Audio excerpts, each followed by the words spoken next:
Hey fam, welcome to another scholarship opportunity. Today I'm going to be sharing with you the amazing Commonwealth Master Scholarship in the United Kingdom. This scholarship is not the same as the Commonwealth Shared Scholarship or the Commonwealth Fellowship. This is different.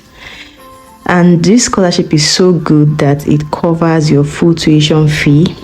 It gives you monthly stipend of up to £1,300 to £1,650. It gives warm clothing allowance, and if you're married, if you have children, if you're divorced, and you get allowance for your children up to £570. You also have flight ticket allowance from your home country to the UK.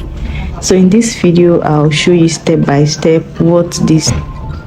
In this video, I'll be sharing with you some details of the scholarship and its benefits, and the documents you would need to apply, the eligibility criteria, and how to prepare yourself for the next admission cycle so that you can apply and get the scholarship.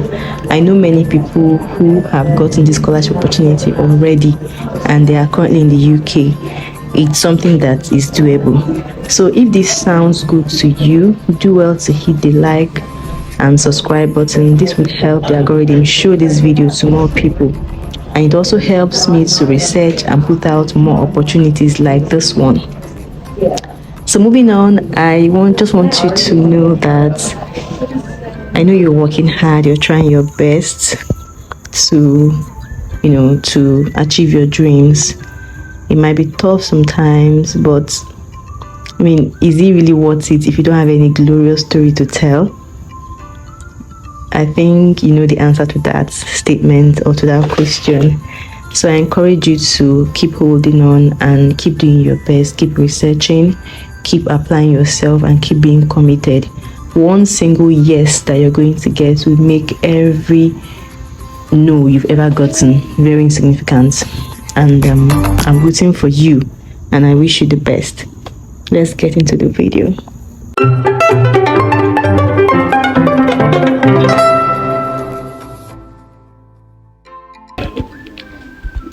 Let's take a quick look at the overview of this scholarship. As always, I'm going to be very straightforward.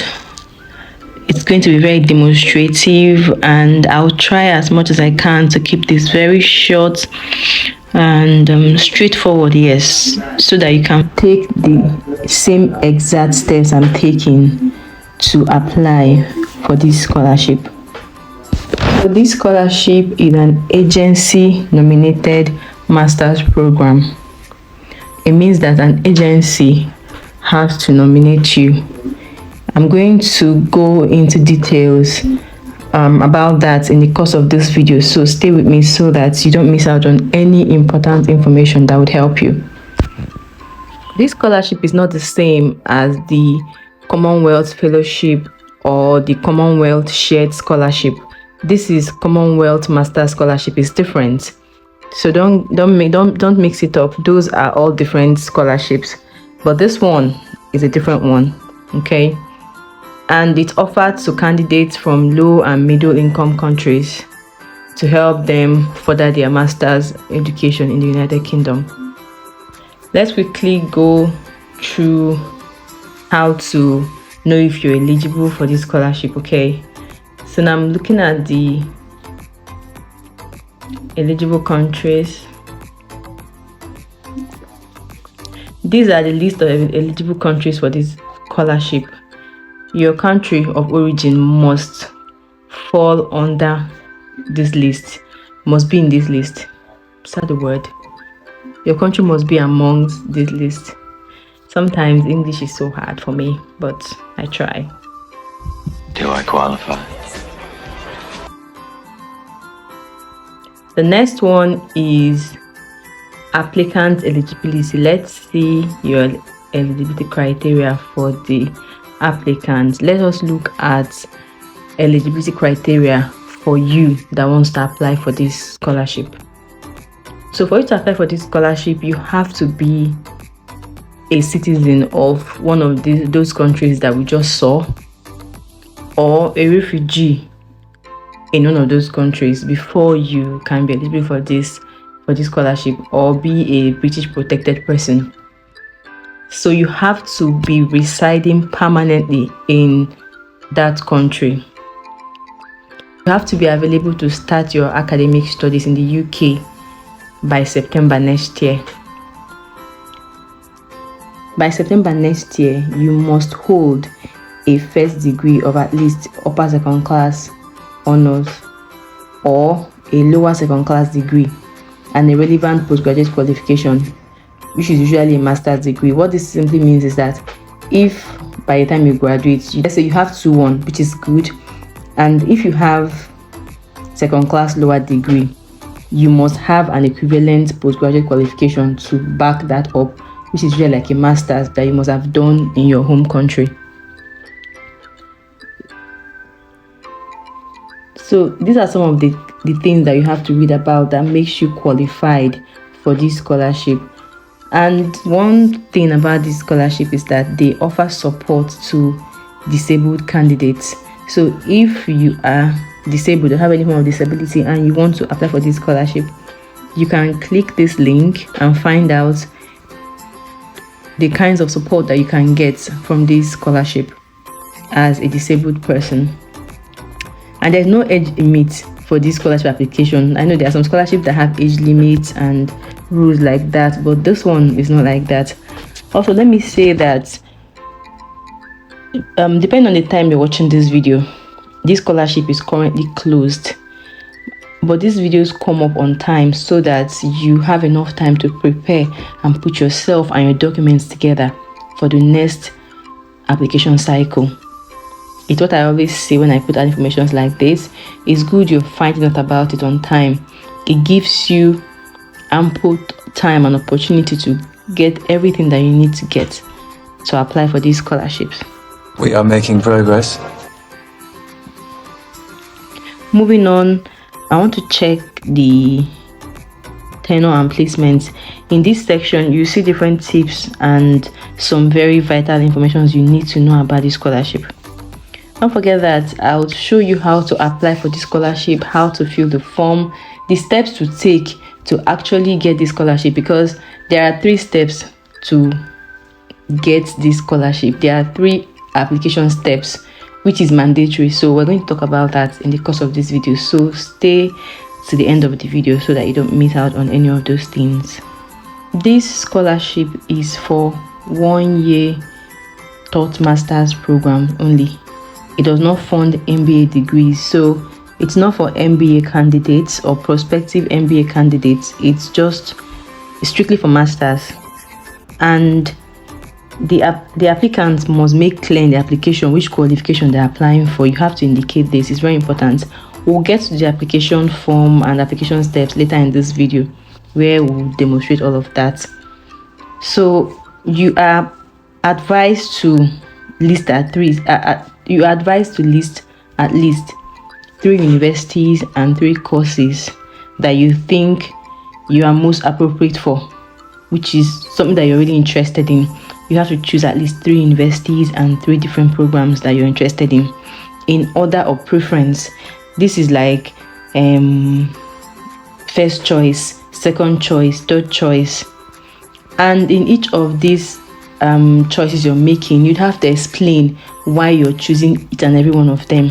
And don't forget that whatever you're choosing, the courses you're choosing have to be related to what you've studied before somehow, because in this scholarship you're expected to go back to your country and impact your society, your immediate society, with the opportunities that they've given to you.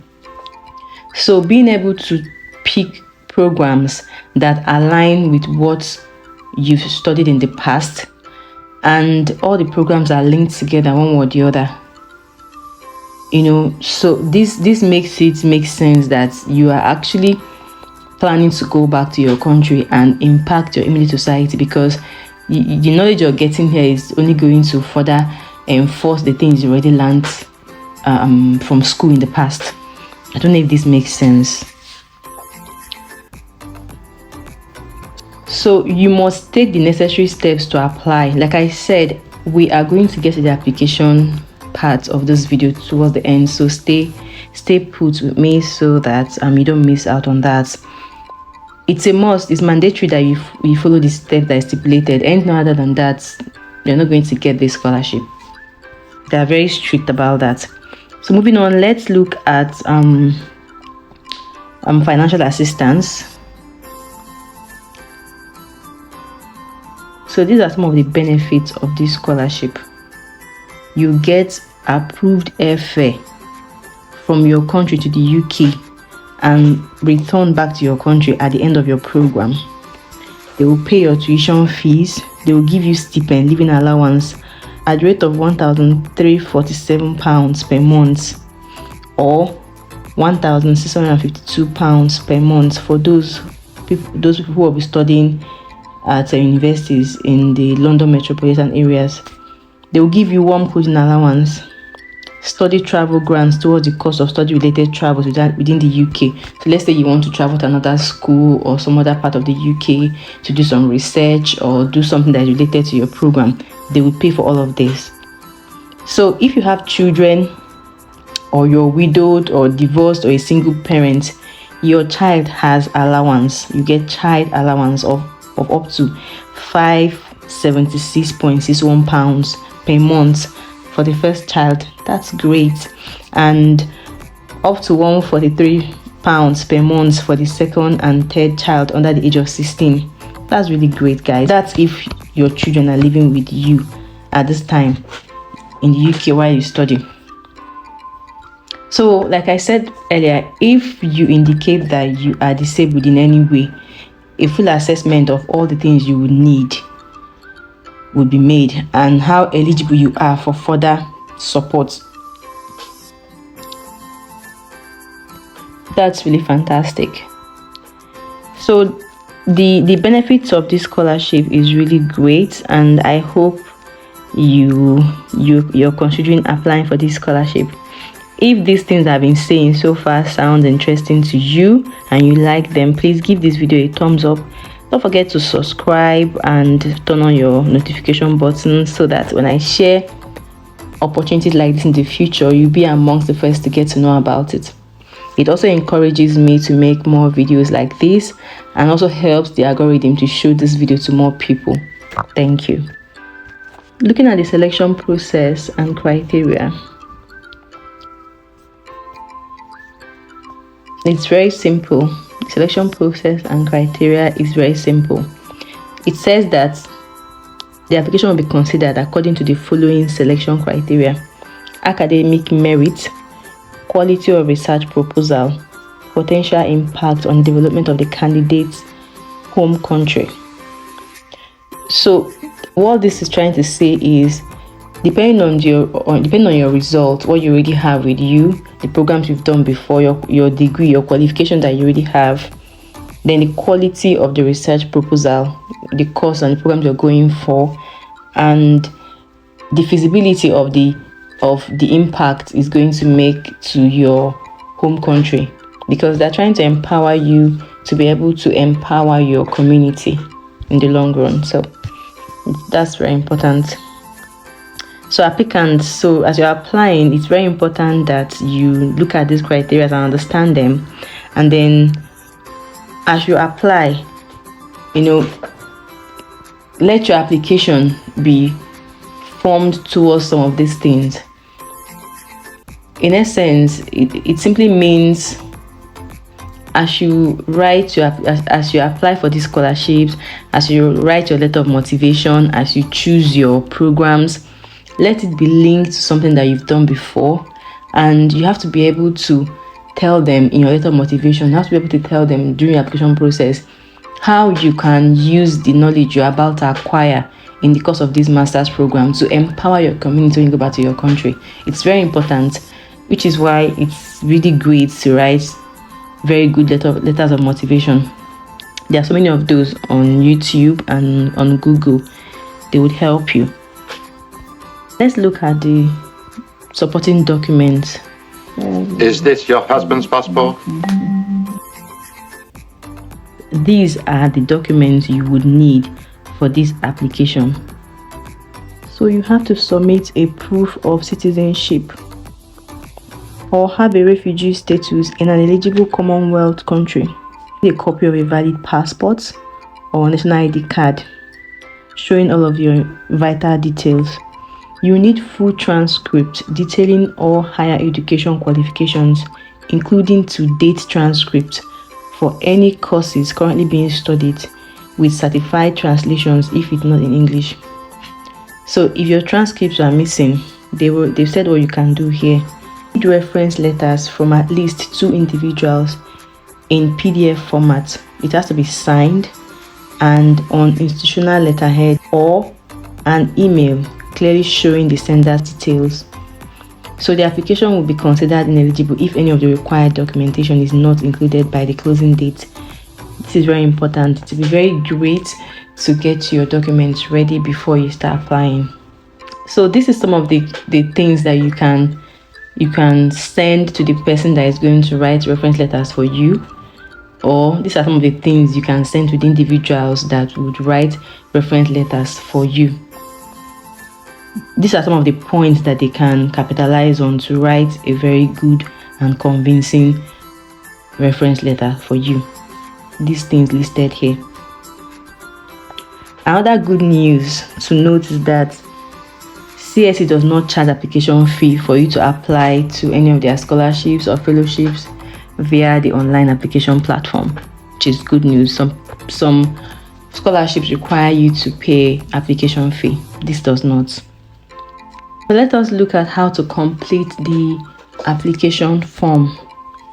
We're almost there. We'll soon get to the how to apply section, so stay with me, okay?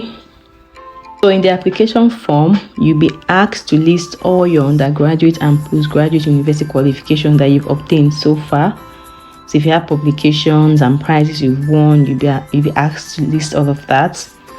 You have to provide details of employment history. So you have to provide details of employment history and also explain how the experience you've gained from that employment supports and is relevant to the program to be undertaken in the UK, which takes us back to what I was saying earlier. If you've had some things you've done in the past, maybe where you're working now, let's say for example you studied education in university, okay, and you're teaching somewhere. Some of the courses that you should choose would have to be tied to education one way or the other. So that way you're saying that the knowledge you've acquired so far, you want to add this one to that to better your community when you go back to your country. I hope that makes sense. But although it doesn't have to be like what you studied in university, because I know some persons studied something else and they are currently working somewhere else. The point is, you have to be able to choose courses that are related to either what you studied or what you're doing currently. So something has to be linked to something to show that actually you're trying to further your education or acquire more knowledge in this particular area that you have interest.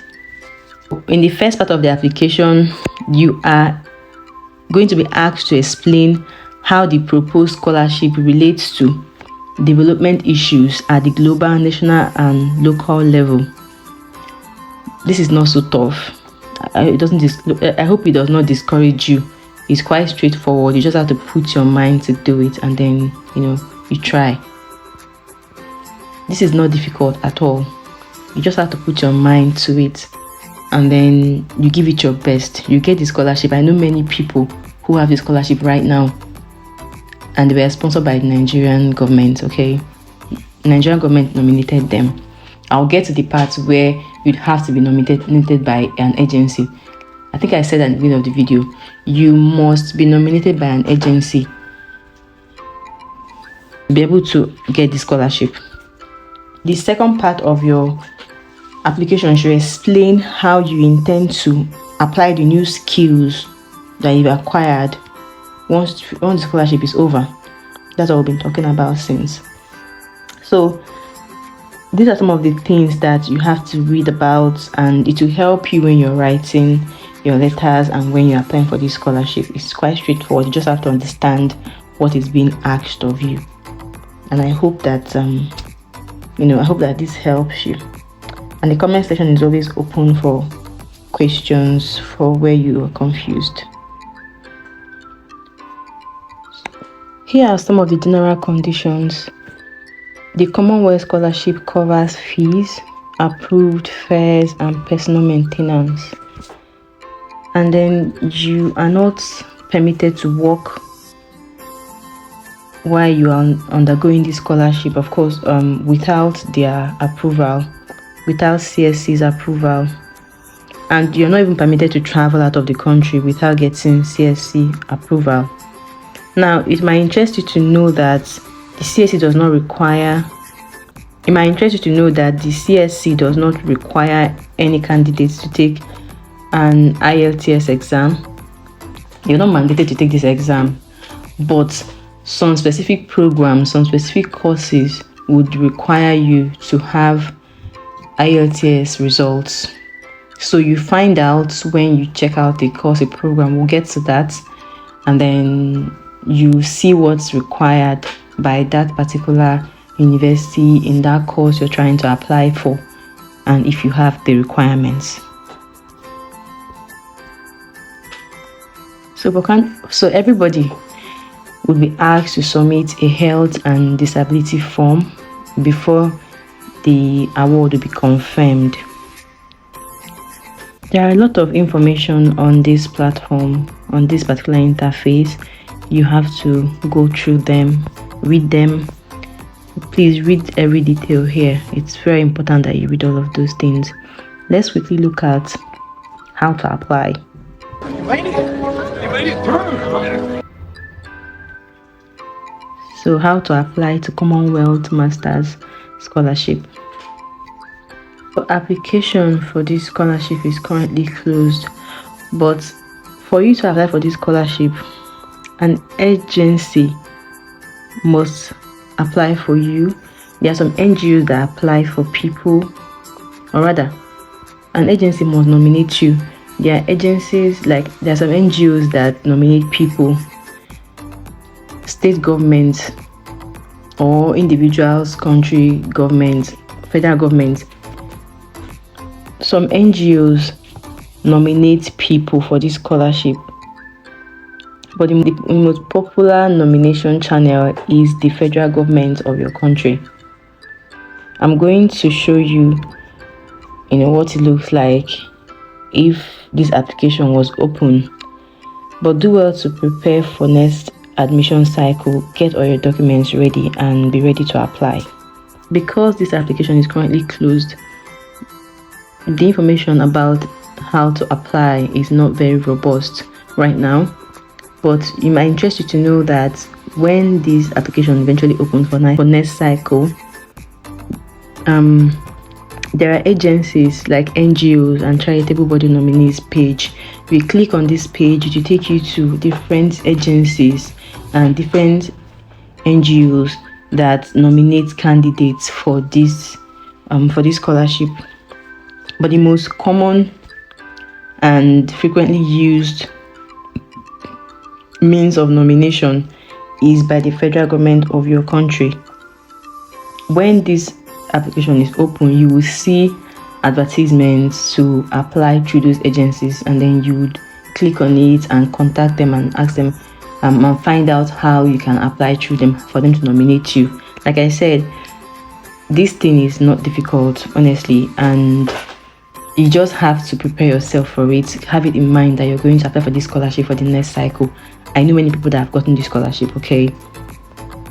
Finally, I want you to keep in mind that for you to apply for this scholarship, these are just the 3 key major steps. The first one is you have to go through an agency to nominate you. It could be the federal government of your country. It could be an NGO or one of those charitable organizations. When the scholarship opens for next cycle, all of these people will be advertised on the how to apply page. Okay, you see pop up on how to visit one of them, their websites, and contact them to nominate you for this scholarship. So you have to go through an agency. One, you have to apply to those agencies to nominate you, number one. you have to complete the CSE online application. You must do this, and then you have to apply to the master's program that you're interested in. I've already explained why it's important that you think about the program you want to go for. It has to have a tie-in to something that you're already doing to make sense. So these are the 3 steps. It's not very difficult. It just requires you to be committed towards achieving your goals, and I wish you good luck. So spend some time to read through this platform. There are frequently asked questions and inquiries that you can click on and find out what people usually ask of with regards to this scholarship, so that you prepare for the next admission cycle. When it's time for that, also when the scholarship is open, I'm going to make another video to illustrate to you exactly how to do this. Don't forget to subscribe to my channel so that when I make these updates, you'll be among the first to know, so that you don't miss out on any of these opportunities, as many of these opportunities have deadlines. Did you like it? Did you like that? And that is it for this video, guys. I'll see you in my next